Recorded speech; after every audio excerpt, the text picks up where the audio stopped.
या न्यूज बुलेटिनचे सहप्रायोजक आहेत गोकुळ.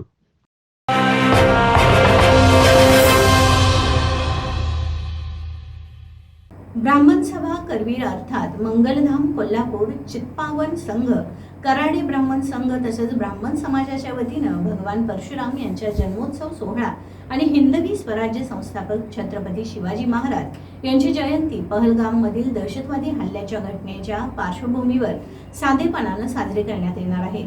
भगवान परशुराम जन्मोत्सव निमित्त मंगळवारी सायंकाळी पालखी सोहळ्याचं आयोजन करण्यात आल्याची माहिती प्रसाद भिडे, मकरंद करंदीकर आदींनी पत्रकार परिषदेत दिली.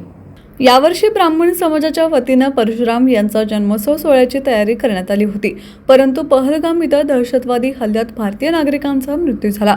या मृत झालेल्या बांधवांबद्दल सर्व समाजाच्या वतीनं ब्राह्मण संघातर्फे श्रद्धांजली अर्पण करत आहोत, असं प्रसाद भिडे यांनी सांगितलं की केंद्र सरकारनं या हल्ल्यातील दोषींवरती त्वरित कडक कारवाई करून मृतांच्या नातेवाईकांना न्याय द्यावा.